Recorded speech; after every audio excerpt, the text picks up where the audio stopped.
Sziasztok, kedves barátaim! Jöjjön egy videó.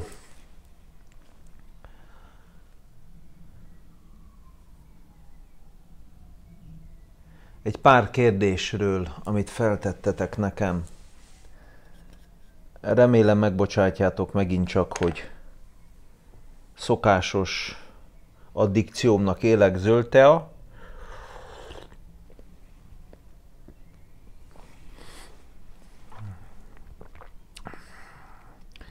Nagyon jó kérdéseket kapok. Nagyon mély és egyre jobb kérdéseket kapok, és azt köszönöm szépen nektek. Kezdeném az egyik jó ismerősöm kérdésével. És mivel ő hangüzenetben tette fel, ezért most nem fogom benyomni itt van a laptop mellettem, nem fogom benyomni a laptopról, mert a személyiségvédelmi dolgai miatt nem akarom kiadni. Akkor elmondom, hogy miről szólt, mert most gondoltam, hogy felolvasom, de nem tudom, már hangüzenet. Akkor elmondom, mire emlékszem. Nagyjából szerintem pontos lesz, hogy lehet-e jól vagy rosszul a tudatosság útján menni. Ez egy sportoló srác, egy fiatal, 30-as éve elején járó izmos férfias sportoló srác, nemrég talált rám, hát most már azért nem olyan nagyon, nem, azért most már 2 éve, talán, és azóta beszélünk is, segítem, és lett egy ilyen barátibb kapcsolat köztünk. És van egy ember, aki így megtalál, ahogy én is megtaláltam magamnak embereket, mestereket, vezetőket, tanítókat, tehát azt hiszem, ez normális.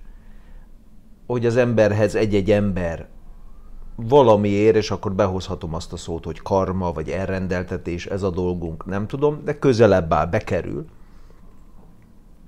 És van, akivel szemben, a 97%-kal szemben, pedig az ember egy idő után, ha ennyien követik, meg egy ilyen ismertebb pozícióban van, nem tud mindenkivel ugyanolyan nyitott és közvetlen, és az talán tud közvetlen, nyitott nem biztos, nem mindig, meg nem mindig úgy, ahogy elvárják, vagy szeretnék, de nem mindig tud olyan mélyre menni emberekkel. És hogyha például valaki velem akar lelki dolgokból mélyre menni, akkor arra van a konzultáció, amit tartok, vagy nyújtok az embereknek, van egy ilyen részem is. Ha már elmondtam, akkor elmondom, hogy hol lehet, tudatosságivannal.hu/konzultáció.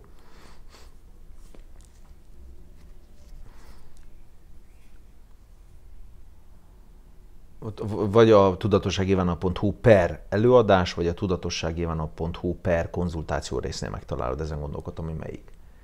De amúgy egy embernek mélyen, ha csak mondjuk nem a csoportom tagja, és mondjuk egy csoporttalálkozón beszélgetünk, nem tudok mélyebben, hosszabban válaszolni. Sokan írnak nekem, vagy ha szabad így mondani, írtok nekem, akár Instagramon is, komoly, mély dolgokkal, voltak komoly bántalmazási ügyek is, voltak gyerekkel kapcsolatos ügyek is, azokon próbálok segíteni, próbálok valamit tenni, próbálok felvenni a kapcsolatot, próbálom eljuttatni őket ide vagy oda, vagy akár én segíteni, de nyilván nem tudok mindenkin, érthető. De mégis egy ember valahogy úgy, akiknek találkoznunk kell, nekem is ugyanígy volt 2012-ben a Kis József Zsolttal, Kissé Zsolttal, valahogy oda került elém. A Szuper Mokkában egy műsorvezető voltam, reggeli műsort vezettünk, és oda került a Kissé Zsolt, és ott, amikor szünet lett, meg volt az ő 10 perces ilyen része, és utána kiszaladtam érte, hogy figyelj, nagyon tetszett, amit ön beszélt, ahogy ön beszélt, nem beszélhetünk-e utána valamikor, cseréljünk számot. És akkor számot cseréltünk, beszélgettünk, kialakult egy ilyen szakmai kapcsolat, és most már barátokká lettünk 1000 éve. Így indult a kapcsolatunk 12 éve. Tehát Nyilván egy-egy ember közelebb kerül az emberhez, és nem direkt, valahogy így alakul. Erről is lehetne hosszan beszélni, hogy ez mitől függ. De ez a srác 2 éve kérdez tőlem, követ, segítem, kérdez, stb. És akkor elérkeztünk a lényeghez. Most megkérdezte, hogy figyelj, lehet, néha hülyéskedünk, baromkodunk, Instagram képeket küldünk, baromkodunk, hangüzeneteket. És valamikor komolyakat kérdez. És azt mondja, hogy figyelj, lehet rosszul a tudatosság útján lenni? Lehet, hogy valaki ezt rosszul csinálja. Tehát, hogy a tudatosság útján van, meg ő azt mondja, meg ott akar lenni, meg ő azt mondja, hogy figyelj, engem érdekel. Ugye most képzeljük magunkat, itt sokan is néztek és vagytok, akik mondjuk ilyen 30 év alattiak, és akkor azt mondjuk, hogy téged érdekel a spiritualitás. Téged érdekel a tudatosság, de jó, engem is érdekel, vagy ilyen társkeresőknél ugye ki lehet válaszolni, hogy sport, hobbi, vagy nem tudom mi, és akkor spiritualitás. Engem érdekel a spiritualitás. Engem érdekel a tudatosság. És akkor a lányoknál általában gyakrabban, de a fiúk is egymás között, hogy engem érdekel egyébként a tudatosság, kicsit biznisz alapon, kicsit ilyen önismeret, pszichológia, ha nem is annyira spiritualitás és transzcendens, de egy érdekel, engem érdekel. És akkor beszélgetnek egymással a srácok is. És mondja, hogy lehet ezt rosszul? És mondom, hogy fejtsd ki bővebben, mert elsőre az lenne a válaszom, hogy lehet. Ez is nagyon sokrétű, mert nem lehet rosszul, mindenki csak úgy csinálja, ahogy éppen megy neki. És az nem a rossz, hanem minden tudatszintnek magának megfelelően tökéletes. A legalacsonyabb tudatszint, ahol nem tud, annak ott az a tökéletes, a fölötte ott az a tökéletes, és mindig minden tudatszintnek, tehát hogyha én olyan ideges leszek valamire, hogy egy embert nem tudom, megrángatok, akkor az ahhoz a tudatszinten, ahol én tartok, azonnak a tökéletes megnyilvánulásra, hogy én megrángatok egy embert. De tökéletes-e így kezelni egy konfliktus, hogy én megrángatok egy embert? Nem. Gondoljuk, ugye azt mondjuk, hogy nem, és ezért azt szoktuk mondani, hogy az nem tökéletes, az nem jó, az alacsony szintű, hogyha megrángatsz egy embert. Világos, értjük, de azon a szinten az a tökéletes, mert nem tud más lenni. Tehát bizonyos szinten, attól függ, lehet-e rosszul tudatosságon útján valaki? Nem, mert csak ott van, ahol van. Ha azt látjuk, hogy picit polarizáljuk, jó és rossz, igen, nem, pozitív, negatív, mert azért ebben a világban élünk, lássuk be. Szóval értjük, amikor erről beszélünk. Nem kell elspirizni, hogy nincs jó meg rossz. Persze, egyrészt nincs. Azt is fontos tudni, hogy miért nincs. Valóban miért nincs. Másrészt meg emberként azért van. Úgy érezzük, úgy látjuk, úgy valljuk. Oké. Így lehet a tudatosság útján jól vagy rosszul lenni? Így akkor már lehet. Miért? Mert valaki lehet, hogy egóvegyültebben van a tudatosság útján. Lehet, hogy valaki a saját spirituális egóját növelvén van a tudatosság útján. Lehet, hogy valaki félre megy a tudatosság útján. Lehet, hogy valaki azt hiszi, hogy a tudatosság útján van, de nem ott van. Tehát akkor idézőjelesen mondom, rosszul van a tudatosság útján. De egyébként természetesen az is tökéletes. Miért?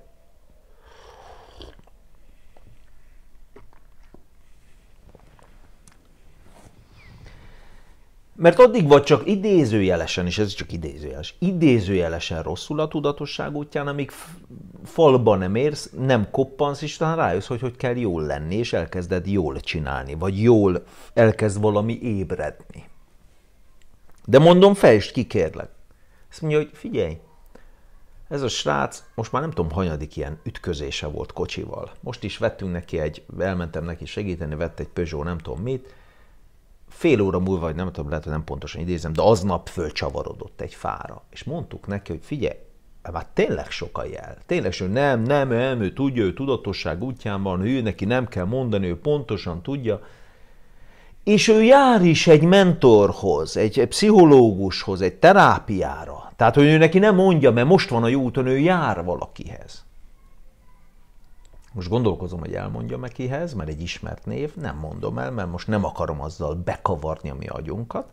Nem azért, mert titok, hanem mert Most az nem annyira fontos. Nem az arról az emberről szól, bár azt is behozhatnám, mert ő róla is szól.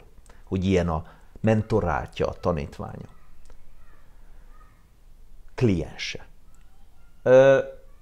Azt mondtam, hogy lehet, és akkor kérdezte tovább ez a fiú, vagy lehet rossz helyre menni pszichológushoz? Lehet rossz helyre menni? Hát ő jár terápiára, a izéhez, mondta a nevét. És amióta oda jár, azóta teljesen kivetközött magából. Azóta nagyképű, azóta arrogáns, nekem minden jár, majd én tudom, nem így vagyok, úgy vagyok. És mondom, hogy hát igen, mert az az ember is, aki őt tanítja, egy picit olyan, ugye ismerjük, egy ismertebb ember.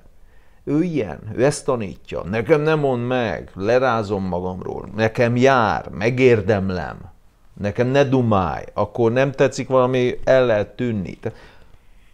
Egy ilyen, és azt mondom, hogy nézd, attól, mert valaki, és erről már beszéltünk itt ezen a csatornán, mert több ilyen videó van, egyáltalán nem bántva a pszichológusokat, mert éppen most például ha már reklámhelye, Stipkovics Erika, pszichoterapeuta, klinikai szakpszichológus, nagyon sok könyv szerzője, az egyik legfontosabb személy ma Magyarországon, akit én úgynak gondolok, ő például lesz a Gyere fel Ivánhoz eseményem vendége, 0629, június 29, most egy hónap múlva még meg se hirdettük, de ezt most akkor elmondom nektek. Tehát tudj róla, tehát a pszichológusokat, akik jók, akik megdolgozottak, akik jártak önismeretbe, akik megdolgozták az egójukat, akik érettebbek személyiségben, akik meggyógyították magukat, akik önreflektívek, és még pszichológusok is, nem tudom, azok zseniálisak. De van olyan, aki pszichológus, vagy pszichiáter, vagy pszichoterapeuta, az azért kérdőjeles, de olyan is biztos van, mert a pszichoterapeuta papírhoz sokat kell járjál önismeretbe, és ha sokat jársz önismeretbe egy az egybe, akkor lehetetlen, hogy annyira ne legyen önreflexiód. De ha nem, mit tudom én, csak egy idézőjelesen mondom természetesen, jó, megint csak fontos, nevet teljesen komolyan, csak egy egyszerű pszichológus vagy, mondjuk nem klinikai, vagy pszichiáter vagy, tegyük azt, annak nem kell kötelezően önismeretbe járni, tehát nem kell kötelezően önismereti munkát elvégezzen ahhoz, hogy meglegyen a diplomája. És aztán az is elkezdhet rendelni ide vagy oda, és lehet, hogy hiába van pszichológusi diplomája, hiába van akár klinikai szakpszichológusi, hiába van akár pszichiáteri, más az összes más, ugye akik engem tanítottak, segítettek, mondták, hogy mennyivel más, ti, akik esetleg itt pszichológusok vagytok, ti jobban tudjátok nálam nyilván, de most csak így az átlag embernek, magunknak mondom, tehát ezek azért más kategóriák, meg más-más területek, de ez nem feltétlenül jelenti azt, hogy ő önismeretben tényleg önreflektív, tényleg ott tart, lehet, hogy nem is járt egy órát sem önismeretre. Lehet, hogy rossz emberhez járt. Lehet, hogy kognitív terápiára járt, ahol csak beszélgettek, nem tudom, de az igazi tudatalatti mintáit, a sémáit, vagy szimbólumterápiával lehet, hogy nem is foglalkoztak. Tehát nem foglalkoztak a valódi mintákkal, a valódi tudatalatti tartalommal, csak így dumálgattak. Nekem a családban van olyan ember, aki 10 éve jár pszichológushoz. Hát azonnal ott kellett volna már hagyja 2 éve, ha ilyeneket tud csinálni közben, mint amiket csinál. Vagy a nagy családban is van, akik külföldön élnek, és ott is, mint tudom mióta jár pszichológushoz. És az ilyen, hogy így dumálnak, kihagyja, oké, bye, és mennek el. Hát de akikhez én jártam mondjuk, lehet, hogy jóhoz voltam szokva, itt például szerencsés az életem, 2 évet, ott az nem ilyen duma volt, ott kőkemény megdolgozás és munka, és főleg tudatalatti dolgokkal, és nem tudom, kőkemény tükrök és feladatok, és Tehát nem csak ez a dumáljunk egyet, és akkor figyelj, nekem nem kell pszichológus, nekem ott vannak a barátaim, mert én megdumálom velük a dolgaimat. Hát azért a pszichológus az nem olyan, hogy csak úgy dumálsz vele. Na most, de lehet, hogy a te pszichológusod, klinikai szakpszichológusod, akár pszichoterapeutád, vagy pláne ha egy pszichiáterhez jársz, az nincsen megdolgozva, az nem járt önismeretbe, vagy ha igen, akkor nem annyira önreflektív emberhez. Tehát hiába járt, föl tud mutatni 1 évet, 5 évet, 10 évet, nem tartott. Mondjuk nem tartott, mint egy jogi, vagy mint egy Eckhart Tolle, vagy mint egy megvilágosodott ember, vagy mint egy egyszerű ember mondom mindig ezt a két barátomat, aki az egyik egy étterem tulajdonosa Lemvidéken, egy ilyen kisebb étteremé és fogadó étteremé, a másik pedig egy ilyen élelmiszeri dolgozó volt, meséltem talán már, a csoporton mindenképpen tudja, és nagyon komolyan átélték egységélményeket, adott esetben egy ilyen megvilágosodási szintet. És teljesen egyszerű emberek. Én még tájszólással is. És látod, hogy fú, nagyon komoly szinten van. Tehát magyarul nem a diploma teszi, de a diploma nagyon sokat segíthet, és nagyon sokat segíthet, és nagyon sokat adhat. Technikák, képzések, tudás, informatív tudás, tehát oké.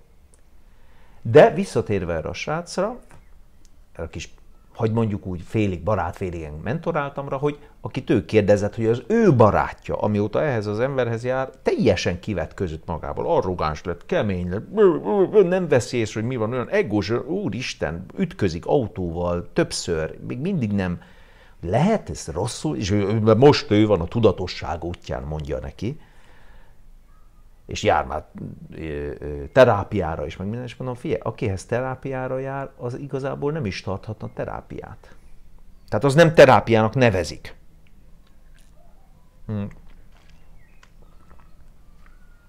Hogyha az Eckhart Tolle elmész, az sebb terápiát tart, hogyha bárki ezen, most előbb mondtam a konzultációt, ha most hozzám ez, az sem terápia, hát nem is tarthatok, és nem is mondhatom, ez nem is az, egy beszélgetés. Ha érdekel az én nézőpontom, ha érdekelnek az én embereim, akiket tudok, akihez el tudlak irányítani, ha én érdekel, hogy én hogy látom, én mit látok, én mit érzékelek, ha ez érdekel. Ugye ezt lehet tanulni, akár pszichológia, sok mindent tanulhatsz, amit beszéltünk, informatív, meg lehet, hogy valamire adott esetben valamit érzékelsz, valamire születtél, van egy olyan skilled, van egy olyan segítői mintád, vagy van egy olyan tudatszinted, hogy érzékelsz és érzed. Az a legjobb, ha mind a kettő együtt akár, de nem feltétlenül kell hozzá. A tudatosság, a rálátás, a skill, a segítői dolgok, hogy erre született, az kell hozzá. Az érzék, az kell hozzá. A tudatszint, az kell hozzá. Bocs, ha nagyon halkan mondom, a pszichológusi diploma, meg a papírok, meg a tudat, az nem annyira kell hozzá. Ha melyik kell inkább, az első kell inkább. A pszichológiai diploma és akár ilyen oktatás és tanulmányok nélkül csináltak már évszázadtogokkal ezelőtt, évezredekkel ezelőtt, meg most is keleten, meg bárhol ősi gyógyításokat és vezetéseket és lelkioldásokat, stb. Skillek nélkül, ébredettség nélkül, tudatosság nélkül, ráérzések nélkül, meglátások nélkül, önreflexió nélkül, tudatszint nélkül, magas tudatszint nélkül, ráeszmélés nélkül, bölcsesség, átlátás, rálátás nélkül nem nagyon csinálnak, még ha ki is járták, ahogy egyébként sokan a pszichológusi. Tehát te most oda elmehetsz a pszichológusira, elvégzed, tanulsz, leteszed, ha nem vagy teljesen hülye, beseggeled, leülsz, és akkor pszichológus leszel. Megint még ezt egy kicsit, megint klinikai szakpszichológus leszel. De mennék hozzád? Nem. Nem. Tehát úgy értem, hogy csak a papír miatt, hogy neked az megvan, hiszen megvan, mutatod. Mennék hozzád? Nem. A tudatszint miatt mennék, az ébredettséged miatt mennék, a megdolgozottságod miatt mennék, az egód elhalványulása miatt mennék, az önreflexiód miatt mennék, a rálátási képességed miatt mennék, és pluszban, az nagyon-nagyon-nagyon jó, ha még van egy diplomád is, akkor pluszban mennék. De ez az első. Nekem. Például ez a példa is mutatja, mert ennek az ismerősömnek, mentorátomnak, félig talán barátomnak a barátja, hát jár egy emberhez, és teljesen rossz úton van. És mondom, a családomból 2 embert is tudok mondani, akik 10 éve járnak, és se kép, se hang. Tehát nem, tehát mindig mondom, hogy érdemes terápiára menni, érdemes egyénibe menni, érdemes önismeretre menni, de nagyon nem mindegy, hogy kihez. És amikor jönnek hozzám emberek, hogy Iván, tök jó, ajánlj már valakit. Nagyon nehezen tudok. Nagyon. Miért nem tudsz pszichológus vagy, de az millió van. De olyat, azt erre szokták mondani, hogy talán 1 kezemen, vagy 2 kezemen.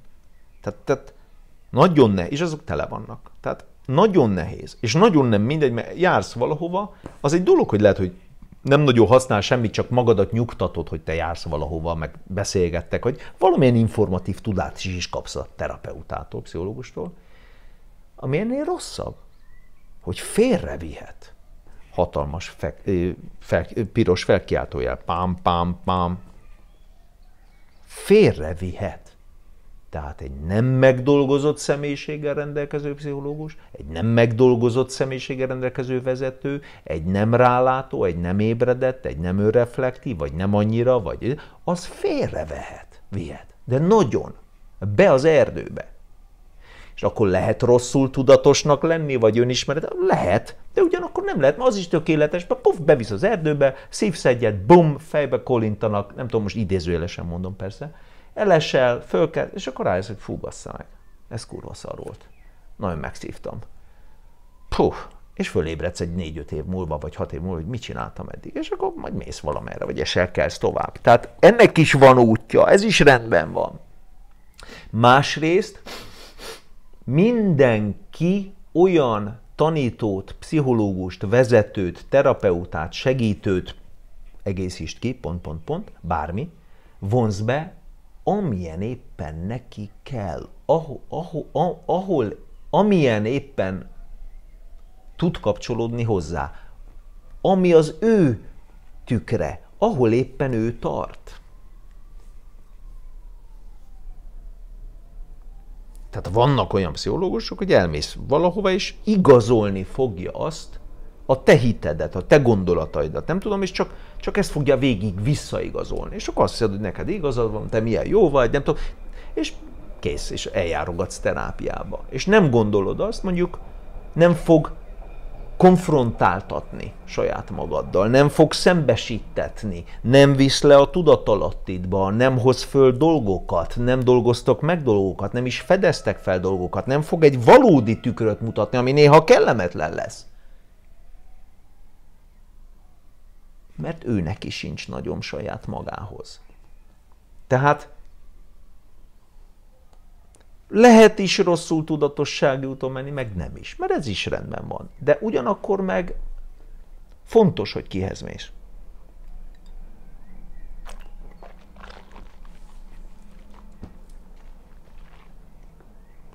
Egy rossz segítőnél, per pszichológusnál, per terapeutánál, per gyógyítónál, per orvosnál, bárkinél, de egy ügyvédnél is, fogorvosnál, még az is néha jobb, ha nincs semmi, ha magadnak.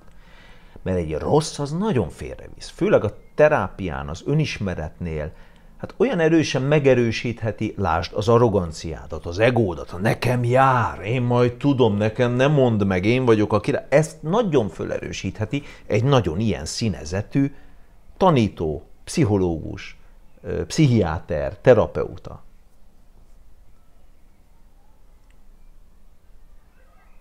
Nagyon nagy felelőssége van ezért a terapeutáknak, és nagyon nem mindegy, hogy te kihez mész el. Ilyen értelemben lehet rossz helyre menni? Lehet. Ilyen értelemben lehet, akkor ha rossz helyre mentem, valahol rossz úton tartani? Ilyen értelemben lehet, de aztán kiderül, hogy az a rossz út is tökéletes út, mert az kellett ahhoz, hogy aztán fölébredj, mert rájössz, hogy egyszer csak rossz az az út. Tehát, hogyha rájössz, hogy rossz az az út, és ez visz a jó útra, akkor az rossz volt, vagy jó? Hát akkor tulajdonképpen az is jó volt. De kerülőút, vagy tévút. Tehát azért kerülünk a jó útra, mert rájövünk sok tévútra. Tehát most emberi mértékben nézve, és nem abszolútban, figyelj, hogy kit hallgatsz, figyelj, hogy hova mész. Mondom, nem mind arany, ami fénylik. Tehát az még, hogy valaki jár pszichológushoz, semmit nem jelent. Az, hogy valaki jár terapeutához, semmit nem jelent. Az, hogy valaki, az nem feltétlenül jelenti azt, hogy te valóban haladsz az önismereti úton. Persze ez sem teljesen igaz, mert lehet, hogy azért haladsz valóban az önismereti úton, mert úgy félrevisznek, mint a szar. És akkor ez az önismereti utad. Tökéletes az önismereti utadhoz ez, hogy félrevittek. Mert megtudod, hogy miért vittek félre, miért ilyen embert választottál, miért lehet téged félrevinni, hogy lehet neked hazudni, te hogy hazudsz magadnak, hogy idealizálsz valakit, milyen volt az apáddal, anyáddal a viszonyod, attól függ, hogy férfi vagy nő a pszichológus, aki félrevitt, miért oda mentél. Tehát az is egy remek önismereti gyakorlat és munka, hogyha félrevisznek, mert te olyan helyre mentél, hogy félrevigyenek. De vajon miért oda mentem? Ha elkerülsz egy jobbhoz, vagy érettebbhez, akkor rögtön az lenne a kérdés, hogy vajon miért azt választotta az előzőt? Mit gondol? Miért vitette magát félre? És akkor hát én nem akartam félrevitenni. Jó, nem direkt, de vajon miért? Mit talált abban? Mit mondott az, ami annyira tetszett önnek? Mondjuk mindig visszaigazolta azt, amit én gondolok, sosem konfrontáltatott. Vagy egy hamis erőt adott. Mindenki azt mondja, hogy olyan hülye vagyok, és nem tudom, ebbe vagy abba, vagy mit tudom én, hogy ezt nem csináltam jól, és azt, és akkor ahelyett, hogy megvizsgálnák, mondjuk most csak egy példát mondok, hogy mi volt az a dolog, ami mit kritizáltak emberek benned, és lehet, hogy be kéne valamit láss, vagy lehet, hogy elnézést kéne kérni. Mondjuk egy olyan pszichológus azt mondja, hogy ne higgy ezeknek, a kritizálnak az nem jó, menj előre, akkor ezek nem a te embereid, neked ez jár, neked magadra figyelj, csak a szívedre, hát akkor megérdemled, gyerünk tovább. És akkor egy olyat erősít benned, ami egy egót erősít, egy arroganciát erősít, egy keménységet erősít, egy pont, hogy nem egy valódi és igazi, alázatos, szívvel teli önreflexiót erősít, hanem egy valami hamis rálátást. Tehát ilyen értelemben akkor nem jó úton vagy. És még egyszer mondom, de tökéletes úton vagy, mert akkor ez kell neked. Amíg rá nem jössz, hogy ez nem volt jó út. Tehát nagyon fontos a pszichiáter személye, ha jársz, a terapeuta személye, ha jársz, a pszichológus személye, ha jársz, a klinikai szakpszichológus személye, ha ahhoz jársz, a pszichoterapeuta személye, ha ahhoz jársz. Nagyon fontos, hogy ő hol tart, ő mennyire lát rá, ő mennyire érett a személyisége, ő mennyire tud elnézést kérni, megbocsájtani, mennyire szeretetteljes, mennyire tart határokat, mennyire jól kommunikál, mennyire szembesíti magát, mennyire engedi, hogy szembesítik, már hogy a terapeuta is mondja, jó, ebben igazad van, mondja akár a terapeuta, tehát ugye ő hol tart, ő mennyire ébredett, ő mennyire lát rá mondjuk azon kívül, hogy mi az ember, a transzcendenciára, hogy ő hol tart, ő miben van, mi ő, hol van ő. Nagyon fontos, kulcsfontosságú.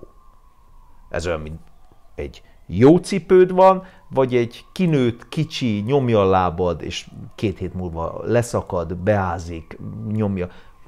Cipő és cipő között óriási különbség van. Fogorvos és fogorvos között valaki megoldja, rátesz egy gyönyörű koronát, nem fáj többé a fogad, vagy szétbarmolja, kihúzzák, és nem is kellett volna kihúzni. Tehát ég és föld.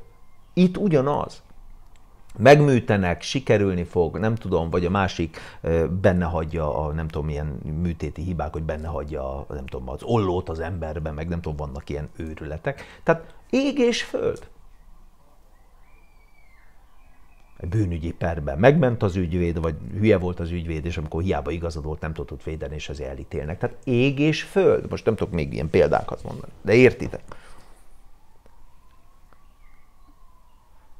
Veszel egy eredeti Nike-t, most mondok példát, vagy veszel egy Nuke, és akkor az meg leszakad, mondjuk. Ég és föld. Tehát, és főleg ebben, hogy milyen terapeuta, milyen segítő, milyen önismereti úton való kísérő, akár gyógyító, hát óriásit számít. Az is, hogy most engem hallgatsz, vagy mást. Vagy hogy egyáltalán kiket. És nekem hatalmas felelősség, hogy miket hordok én itt össze. Ha totál baromságokat, de eszeveszett baromságokat, és ilyen önző, vagy egós, vagy teljes hülyességeket, akkor hatalmas felelősségem van. Vagy tényleg tisztákat, vagy tényleg rálátások. Hatalmas felelősségem van. Neked meg önismereti gyakorlat és megmutatás, hogy kit hallgatsz. Kit követsz. Azzal, hogy engem most itt meghallgat, ez egy követés. Nem jelent se jót és se rosszat, hogy a Fenyő Iván egyébként egy színész és ismert. Nem, az még nem tudjuk. De van most ehhez ért, hogy még van ilyen hogy beleokoskodik a pszichológiába, de ezt se tudjuk. Ez sem jelent még semmit. Semmit nem jelent. Na de most kicsoda meg, semmit nem jelent. hol tart, mit mond, mit érzékelő valójában, miket élt át, mikre lát rá, milyen a tudat szintje, hogy lát rá, magánál ezt hogy tudja alkalmazni, mennyire őszinte, stb. Stb.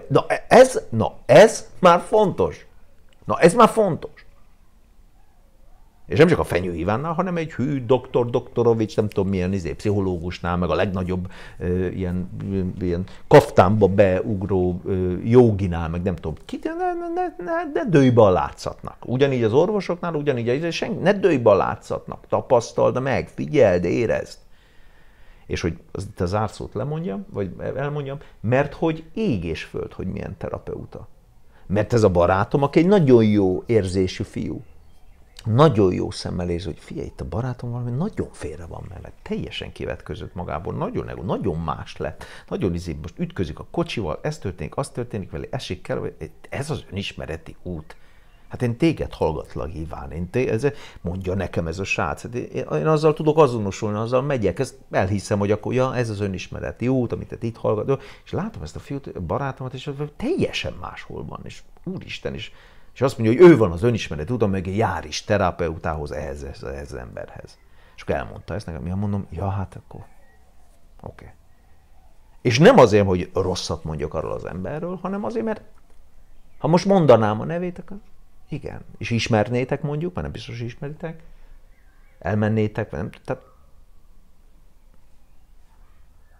minden attól függ, hogy a terapeutának milyen a tudatszintje, milyen a rálátása, stb. És te pont olyan terapeutához fogsz menni, ami azzal nem azonos, hanem azzal rezonál, ahol te tartasz, ami neked kell. Ne csapjon be a látszat, a külcsíny. Semmilyen értelemben. Na, ez az egyik téma volt. A másik téma, itt van kettő jó téma is volt, hogy van itt egy videóm, és az alá, ugye mondom, hogy itt is, hogy ide kommenteljetek, és akkor hol az Instagramban, hol ide találok ilyen jó kérdéseket, és például van egy, hogy Earl Nightingale mondja talán, hogy mindenki ott van épp, ahol valójában lenni akar, akár bevallja, akár magának, akár nem. Mit gondolsz erről? Mit mondok én? Ide-oda írtam. Hát, hogy tudatosan ugye biztos nem ott van valaki, ahol, tehát Earl Nightingale azt mondja a Tamás, hogy mindenki ott van épp, ahol valójában lenni akar. Akár bevallja, akár nem. Mit gondolok erről? Hát az, hogy tudatosan biztos nem mindenki ott van, ahol lenni akar. Akár bevallom, akár nem. Nem. Tudatosan nem ott akarok lenni. Hát nem mondják már ilyen hülyeségeket, ilyen spiritualitát. Tudatosan biztos nem ott akarok lenni. De tudattalanul elképzelhető. Lehet, írom én. Sőt, van benne valami. Ezt a bölcsek valahogy úgy fogalmazták meg, folytatom, hogy pontosan ott vagy, és azt kapod épp, amire a legnagyobb szükséged van. Azaz, amit igényelsz. Legbelül, ami legbelül leginkább kell, idézőjelben neked. De nem ahhoz, amihez mi gondolnánk, hogy jaj, ez kell a sikerhez, vagy ez kell ahhoz, vagy a vágyaim megvalósulásához, vagy ez kell a gazdagságomhoz, vagy ez kell a boldogságomhoz, hanem ami ahhoz kell, akkor mihez? Hogy ébredj. Megint csak lehet rosszul lenni a tudatosság úton? Végül is lehet emberi szemmel, és értjük, hogy miért, de tökéletesen az kell most neked ahhoz, hogy mihez? Hogy ébredj. Mert falnak kell, akkor menj. Tehát ahhoz kell, hogy ébredj, hogy tapasztalj, érted? Tapasztalj, ébredj, vagy ami ahhoz kell, hogy megtapasztald, amit meg kell, hogy beteljesítsd, amire vagy éppen, vagy hogy beteljesítsd, megéld, amire jöttél. Na, így már érzek erős igazságot ebben. Válaszolom én rá. Mondja ő. Vajon akkor hogy lehetne áthidalni, akár megtalálni az arany középutat aközött, amit akarunk, és amire éppen szükségünk van? Vagy kapjuk azt, amire szükségünk van, ha akarjuk, ha nem? Kezdünk vele, amit épp tudunk, a tudatszintünk szerint? És akkor erre mondtam, hogy akkor csinálok elő egy videót. Tehát ugye, hogy lehetne áthidalni az arany középutat, amit akarunk, és ami nekünk kell, tehát amire szükségünk van? Mi ezt nem tudjuk Te akarhatsz bármit. Ez nem egy olyan, hogy van egy középút. Én úgy érzékelem, hogy te akarod ezt, jó, de közben meg erre van szükséged, mert te érzékeled, hogy az élet által neked mire van szükséged, mi a sorsod, mi az életutad, de te közben ezt akarod, és valahogy a középúton, valahogy így találkozzunk. Nem. Én úgy érzékelem, hogy bármit is akarsz, ami a vágy, ami az akarat, vagy teljesül, vagy nem. De amit belül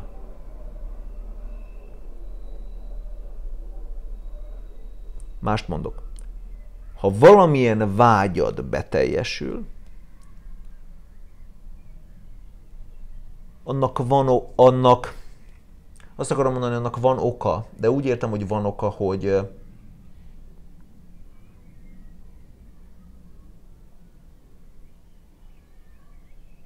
van egy magasabb rendű oka annak, hogy azt meg kell éld. Meg kell éld azt, amit mondjuk megszereztél, amit elértél, hogy aztán onnan lees, hogy aztán benne csalódj, hogy aztán azt megtartsd, most bármi, de valami dolgod azzal van, hogy azt elérd, és hogy azt megtartsd, és hogy azt nem tudom, megcsináld, vagy bármi, a vágyaidat. Ha azzal nincs dolgod, akkor nem fogod elérni. Akkor nem fogod megkapni. Akkor nem fogod azzá válni, akkor nem fogsz azzá válni, akkor nem fogod birtokolni, akkor nem fogod azt elérni. Mert nincs arra utad. Ha van egy olyan vágy, mit tudom, nekem volt azzal dolgom, hogy színész legyek? Volt. Utólag tudjuk, hiszen az vagyok. Tehát ezek szerint volt. Na, de ez is egy vágyból jön, nem? Egyszer csak nézzük meg, hogy történt ez. Oda vezetődtem a Földesi Margithoz. Ott volt egy Hamlet című előadás. Hamlet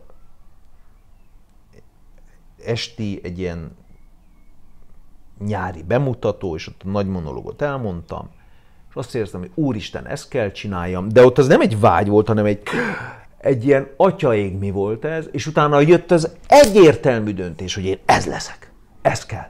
Tehát vezettet, egy hatalmas, kurva erős vezettetés volt, tehát nem az, hogy én mit akarok, ezt akarom, azt akarom, egy vezettetés vitt. Na jó, de mégis a vezettetés hogyan nyilvánul meg? Hogy így fognak egy ilyen pálcával? Nem. Ezért röhögnek rajta a materiálisok, hogy vezettetés, hogy marionett, hogy vezet? Nem. Egy ember így visz? Nem. Mi által vezettetődsz? Jön egy intuitív gondolat, hogy én színész leszek.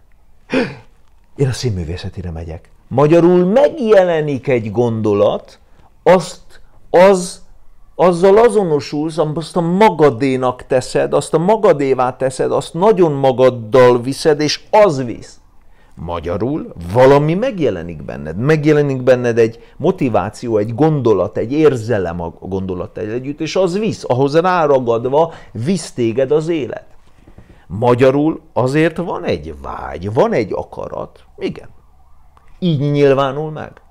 De más az íze, más a hangulata, mint annak a vágynak és akaratnak, hogy mondjuk én ezt akarom, én azt akarom, én ide akarok menni, oda akarok. Az egy profánabb vágy, vagy akarat, vagy én mit akarok csinálni. Az egyiket, mintha azt mondaná, hogy az élet akarja általad, vagy veled, a másikat pedig úgy te akargatsz bármit. Erre mondják, hogy van szabad akarat. Hát bármit akarhatsz. Hát akarja ezt, akar, de aztán... Ja, hogy az teljesülni is fog, az már nem biztos. Ha benne van az életutadban, akkor igen. Ezt mondtam tulajdonképpen az előbb, hogy bármi, amit itt szeretnél, és az teljesül, az azért teljesült, mert azzal van dolgod. Most ezek más szavak, hogy van dolgod, az át kell éld, azt meg kell tapasztald, arra van az életutad, az benne van a sorsodban, az rajta van az életutadon. Ezek ilyen dumák. De érted a lényegét. Ha valamit nem kell megtapasztalni, vagy nem a tiéd, vagy az csak egy vágy, az nem arra megy a 49-es villamos. Ő kicsit így mondom, a 49-es villamos megy valamerre, neki arra van útja. És azt akarná, mert egy saját gondolatisággal, vagy fölébredettséggel rendelkező lényen, hogy én arra akarok menni. Te nem fogsz tudni arra menni csak azért, mert arra akarsz, hanem arra fogsz menni, amerre kell menjél, de ezt hogy fogod tapasztalni, hogy arra kell menjek? Hogy azt fogod érezni, mint 47-es, 49-es villamos, hogy én a Móricz Zsigmond körtér felé kell menjek, és akkor arra is fogsz menni. De miért? Hát mert arra van az utad. És onnan tudod, hogy arra van az utad, hogy jön egy olyan intuitív vágy, vagy motiváció, vagy intuíció, hogy arra vezettetődsz, csak te azt érzed, hogy én megyek arra. Nekem jutott eszembe, hogy arra megyek. Ugye én arra döntöttem, hogy arra megyek. De arra vagy vezettetve. És amikor ezzel szemben jön egy másik gondolat, egy másik vágy, egy másik egós, sőt az egós akarat, vágy, bármi, én ezt akarom, azt akarom, az nem azért nem fog teljesülni, mert nem akartad eléggé, nem tartottál ki eléggé, nem tudsz elég jól manifestálni, hanem mert az a 47-es, 49-es villamosnak az egy egós része volt, az egy vágyalapú, az egy bármilyen alapú, de nem arra van az útja. Tehát minden olyan dolog,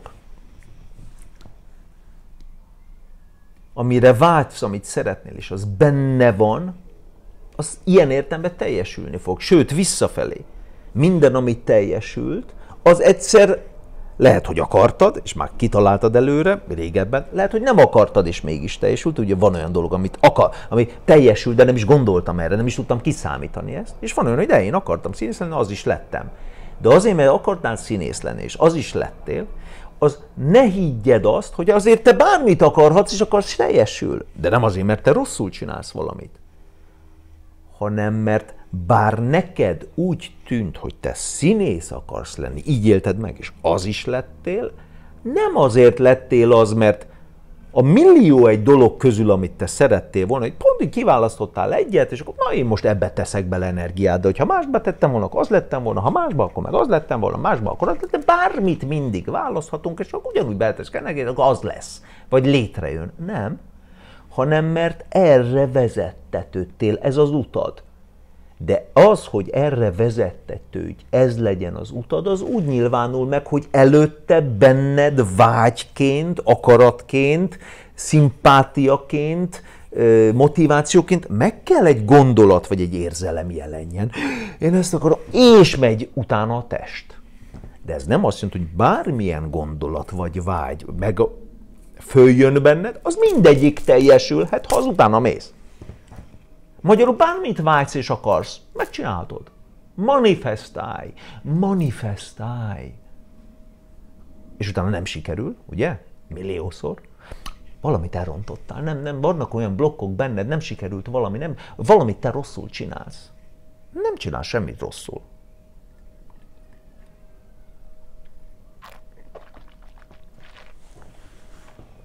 Miközben emberi szinten, most megint nem abszolút szinten, emberi szinten, persze csomó mindent rosszul csinálunk, de nem azért nem teljesül valami.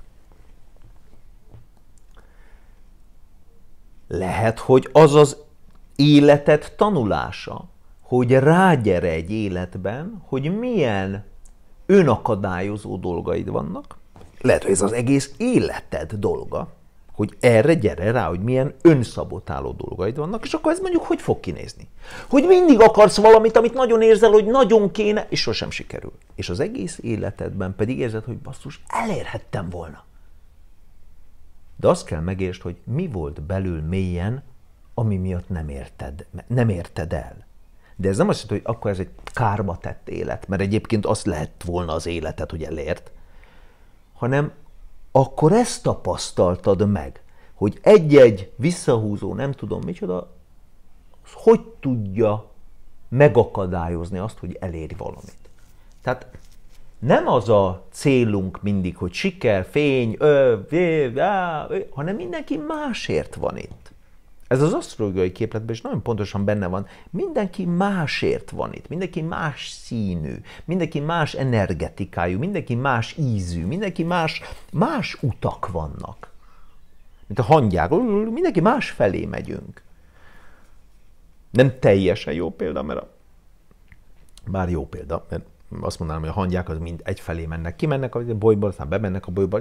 Mi meg végül is akkor itt vagyunk ezen a földbolygón, és akkor így bolyozunk itt a földbolygón, de Mindenkinek más az, ami az ő kis története.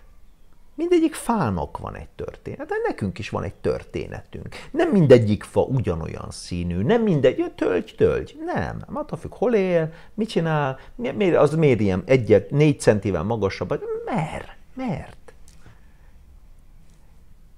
Csak mi, mint emberi lényeket megélő tudatosság, vagy valami, azt gondoljuk, hogy bármi, ami ebben az emberi lényben feljön, mint gondolat, vagy mint érzelem, azaz, mint vágy és akarat, az bármi lehet. Nem lehet bármi. És ez az egónknak, a mi lényünknek nagyon rosszul esik. Mondja, hogy nem lehet bármi. Ezt a hülyeséget, akkor ilyen örökre, akkor ilyen robotok vagyunk, hagyjál már, hogy nem lehet bármi. Mert nem akarom elfogadni, hogy az élet része vagyok, és történik az élet. Nem azt akarom hinni, hogy én irányítom. Az ego. Irányítom. Én, amit akarok, én döntöttem úgy. Én döntöttem úgy, én gondolataim, én vágyam, én csinálom ezt, én csinálom azt. Ki? Én, Iván, én, Pisti, én, Tamás, én, Kinga, én, Julcsa, én, Piri. Én döntök. Én döntök, én értem el, én vagyok jó, én basztam el, én vagyok szar, én nem vagyok semmire jó, én csináltam rosszul, én. Az az én, akinek te megéled magad, és amiről beszélsz, az nem is a te igazi éned, nem is az vagy. Ezt a személyt most csak megéled. Ez a személy nem is ez vagy. Hiszel, hogy te csinálod, nem te csinálod. Hát nem te gondoltatod a gondolataidat, nem te dobogtatod a szíved, a testedet, nem te végzed a kiválasztásod, nem te születteted tudatosan az érzelmeidet, hanem érzelmek így egyszer is kijönnek. Gondolatok jönnek a térből, a tudatból. Kifejlődik, elmegy, születnek, mint az óceánon, erre mondják, hogy a hullámok jönnek, mennek. Nem személyes ez a dolog, ami itt van. Ez az egész most a világban, az unió, de ez nem személyes, ez személytelen, ez csak van. Te azt hiszed, hogy egy személy vagy. Nem az vagy tehát abszolút értelemben. Nem azzal vagy egy, nem azzal vagy azonos.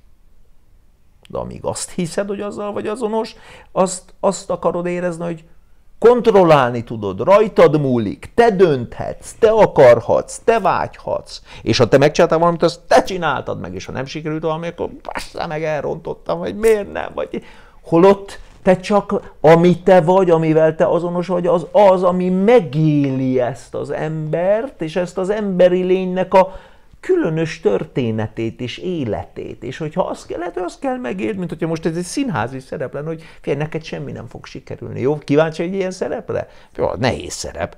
És akkor az, hogy neki nem él. De meg az, hogy te meg király vagy, neki meg minden sikerül. Tehát azért, mert van egy király, aminek mondjuk mindenki sikerül, legyen egy történet, nem mindenki király, van, aki szolga, van, aki igazságtalan, van, aki gonosz, valaki. Mindenfélék vagyunk, és mindenfélékre jöttünk.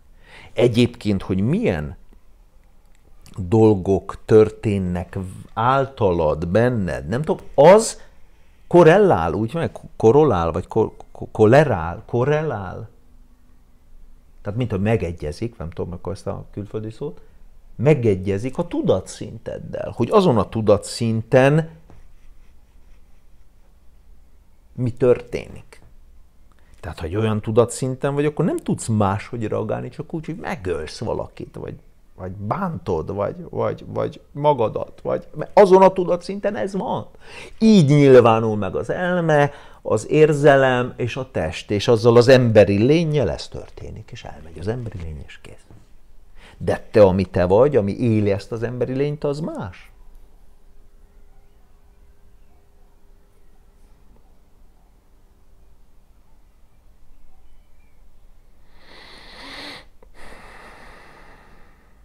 A hullám az óceánon, szegény ő azt hiszi, hogy ő van.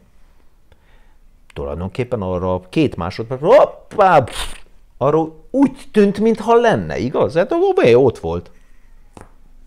De a nagy óceán része. És ő nem csinál csak, hogy balra megyek, jobbra megyek, És azt mondjuk, hogy figyelj, nem, te arra mész, amerre az óceán megy. Jaj, nem mondd már nekem akkor, hogy miért ilyen automata vagyok, ilyen vakizé, hogy nem csinálhatok semmit, akkor arra megyek, mint a hülye birkák. Hát nem így. De amerre az óceán van, arra leszel te is. Nem vagy külön. Része vagy. Történik veled az egész. Nem a hullám gondolja, hogy balra megyek, meg jobbra megyek, hanem az óceán részeként jelenik ő meg, az óceán részeként bukik alá, az óceán része ő maga, akit azt hiszi, hogy egy különálló valami, aztán elbukik fél, hogy jaj, meg fogok halni, és tényleg meg fog halni, de annak a pici hullámnak fog meghalni, az óceánnak, ami valójában ő, annak nem hal meg. Csak megváltozik a formája. Tehát ez a sok kis hullám, aki itt él 70, 60, 40, 14, 20, 70, 92 és 104 évig, ezek kis hullámok vagyunk. Itt nem az van, hogy te bármit csinálhatsz meg. Itt a nagy egész, amerre neked van dolgod, arra fog történni. Tehát az fog történni, amire kvázi, ami kell. Amire szükséged van. De nem ami nekednek a kis hullámnak, ami szerinte kell, amit szerinte ő akarna, amit szerinte, hanem arra, amire az ő feladata, amire ő jött, amit meg kell éljen, amit be kell teljesítsen. Jó érzésű dolgot is, meg nem jó érzésűt is.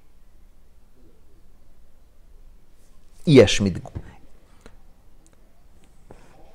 jön ezzel kapcsolatban, ilyesmit gondolok ezzel kapcsolatban. És akkor volt még egy kérdés.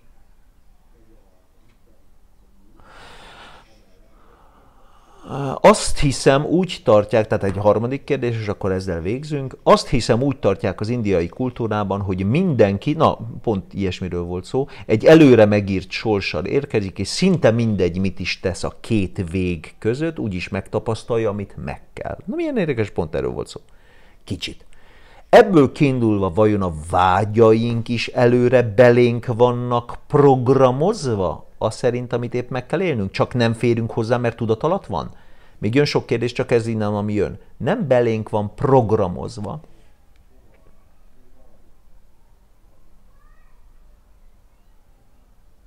hanem mindenkiben olyan vágyak, gondolatok, érzések jönnek, ami ahhoz a formához és ahhoz az életúthoz stimmel. Nem biztos, hogy az mind teljesül. De neked mások lesznek a vágyaid, mint nekem. Neki más, mint nekünk.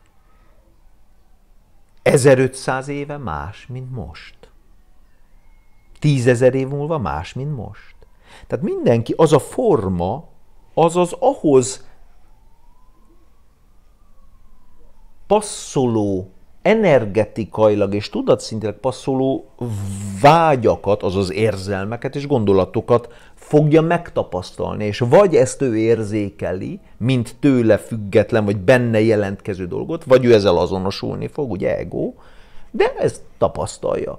De nem biztos, hogy attól még lehet, hogy valakinek az a dolga, most mondok egy egyszerűt, hogy ő meg kell élje a magányt, és a belső figyelést, és az egyedüllétet. Ezért ő egy elzárt intézetbe kell kerüljön.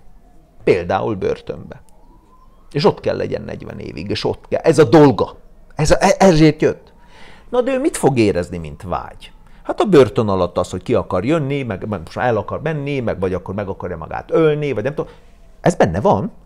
Előtte meg mit fog érezni? Hogy ő pénzt akar, meg gazdag akar lenni, meg nem tudom, és akkor elmegy, azért ment el bankot rabolni, és a bankrablás közben 2 embert, mit tudom én, sajnálatosan meghalt, és nem tudom, és azért elfogták, és úgy került végül börtönbe. De akkor azok a vágyak, hogy egy pénzt akar, meg nem tudom, elvitte bankot rabolni, az nem véletlen volt, az mind azért volt, mert afelé terelték, hogy végül börtönbe legyen, és azt megélje.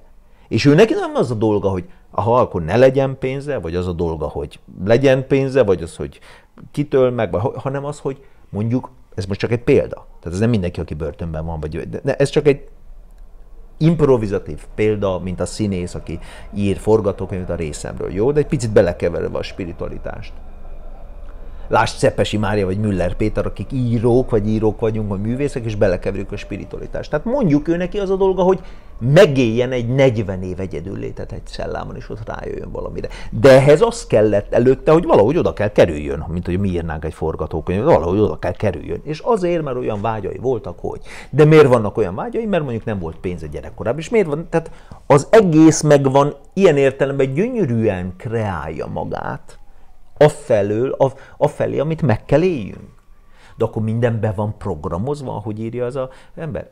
A kérdező nem be van programozva, nem így mondanám, hanem mindenkiben az sorsának, az életútjának, a feladatának, a megélni valójának, a megtapasztalni valójának, energetikai mintázatának és tudatszintjének megfelelő vágyak, gondolatok és érzelmek fognak megjelenni. De ez nem azt jelenti, hogy mindegyiket meg is fogja élni, mindegyiket meg kell csinálja, és mindegyiket meg manifestálni fogja, meg is tudja teremteni, és ő lesz az, aki ezeket megcsinálja. Nem. Ő az, akivel megtörténik, ő az, akivel ezek megtörténik, és ő az, ami ezt az emberi lényt, akivel ez vagy az történik, meg fogja élni és megtapasztalja. Honnan tudhatjuk, miben tudnánk kiteljesedni? Mindenkinek egyéni feladata van, vagy globális? Mindenkinek egyéni feladata is van, meg globális, hiszen a kéz, eznek van egy külön feladata, nézd, de közben a kéz, ez ennek az egy része, hogy itt magyaráz. Tehát egyéni feladatunk is van, és globális, kollektív is. Mert ha utóbbi, azaz globális, akkor rossz helyen keresgélünk, ha egyénileg vágyakozunk, és ez szerint akarunk kiteljesedni. Nem kell semmit keresgélni, meg nem kell semmit kiteljesedni. Azt kell csinálni, ami történik. Csak ehhez kell nagyon nagy alázat, és elfogadás, és megengedés, hogy azt akard, és azzal legyél oké, ami történik.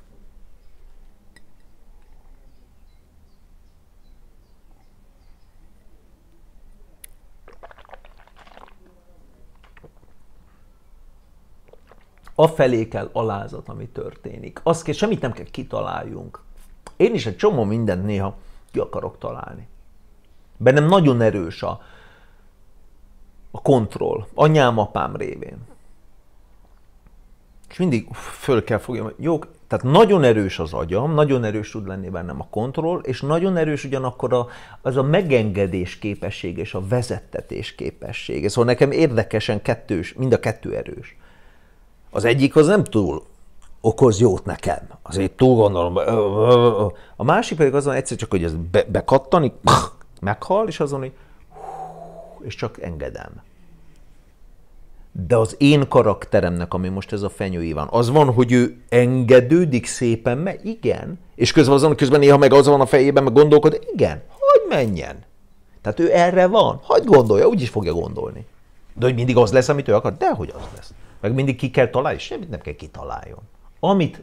Ahova el kell jusson, ami meg kell, az majd történik vele úgyis. Csak ezt, amikor Fenyő Iván vagyok, és nagyon, akkor ezt nehéz engedjem, nehéz megengedjem. Egyébként egyre könnyebb. Tehát, ha most nagyon szélsőséges vagyok, és annyira nem is vagyok az, csak egy emberként úgy tűnik, akkor semmit nem kell semmit kitaláljunk, csak engedd, ami történik. Nem kell semmit görcsöljünk, hogy mit találjunk ki. Minden, ami meg kell élj, és ami ki kell találódjon, az ki fog találódni rajtad keresztül. Oké, írtam ezekre a srácnak, hogy felírtam ezeket, és erről fog csinálni videót, és utána még azt írja, hogy nehéz bevallani, de egyre inkább azt érzem, hogy nincs sok beleszólásunk a főbb történetbe, figyelj! Ugyanis, ha így lenne, mindenki úgy élne, ahogy élni szeretne, csak el kéne döntse, hogy milyen életet szeretne, és úgy léne minden, de hát minden jel arra utat, hogy nem így van. Így van. Tehát nem az van, hogy te bármit akarsz, és akkor az úgy meg lesz. És ha nem úgy van, ahogy te szeretnéd, nem úgy van, ahogy te akarod, akkor te valamit rosszul csinálsz. Legyen bűntudatod, valamit elrontottál, csináld máshogy. Lehet, hogy igen, és egyszer csak afelé alakul az élet, hogy mégis teljesül az, és azért, mert megtalálod azt a folyót, azt az utat hozzá, és akkor ez kell legyen, és lehet, hogy az van, hogy valamilyen vágyakat, akaratot meg fel kell adj, mert nem az utad.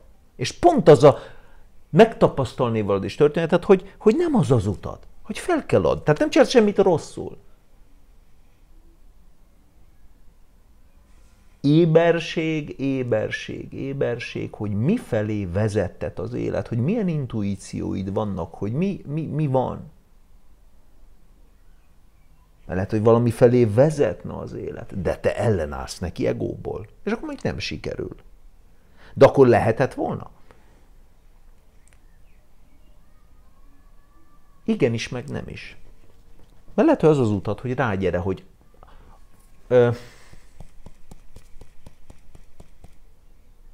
az energia mintázatok, az fog történni, ami kell. De nem biztos, hogy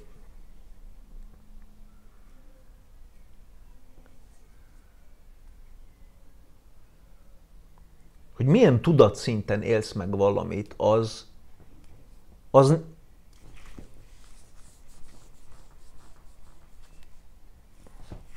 nem tudom, hogy az megvan-e, hogy valakivel történik-e ébredés, és hogy bizonyos pillanatában milyen tudatszinten van. Az, hogy úgy mondjam, megvan-e. De hát megvan. Hisz megvan. Minden megvan. Semmi nincs olyan, ami nincs meg.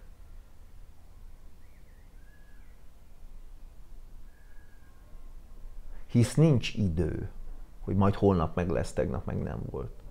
Csak a most van, a mostban pedig ez az egy, ami formátlan, vesz föl különböző formákat állandóan. Nincs olyan, ami nincs meg. Minden már megvan, minden van. Érdekes ez az egész. Lehet, hogy nem is kell ezzel foglalkozzunk, hogy tapasztalnunk kell csak. Azt is, hogy akarunk utat, megoldást rá. Azt is, hogy gondolkozunk, hogy most akkor ezt csináljam, most ez legyen az akaratom. Az egészet csak tapasztalni kell. Engedni, mert ez az egész, ami te vagy, ami a lényeged, ez az egész éppen történik. Minél inkább magas tudatszinten érzékelsz, annál inkább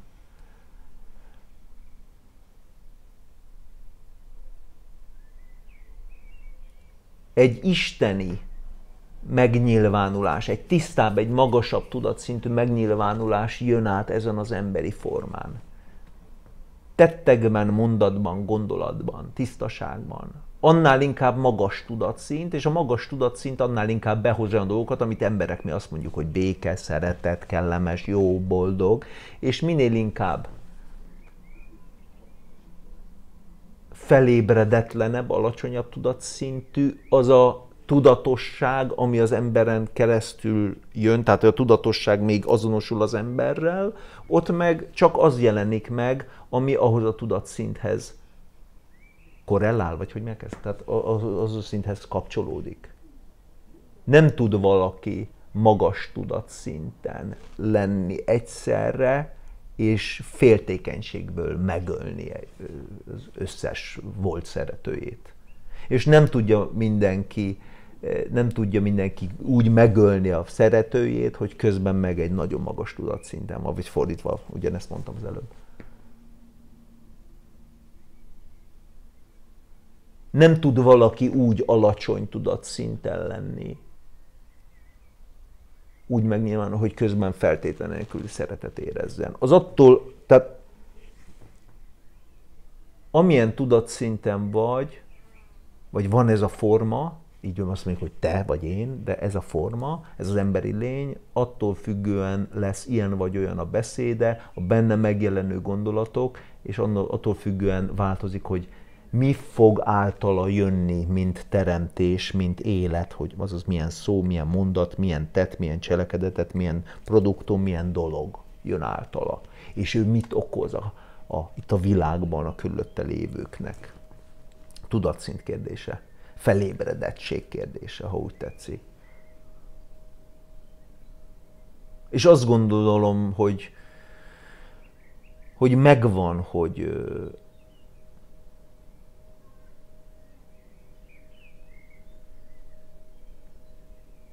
megvan, hogy mire jössz. Tehát, hogyha van benned egy ébredés, történik egy ébredés ebben az életben, itt az emberi formán által, akkor az nem véletlen, az sem természetesen, és az is már tudva vagyon, vagy tudott, vagy megvan, vagy megvolt, vagy bárhogy fogalmazhatod. Tehát igazából nagyon nincs mit csináljunk, csak jelen lenni, figyelni, ébernek lenni, engedni, alázattal.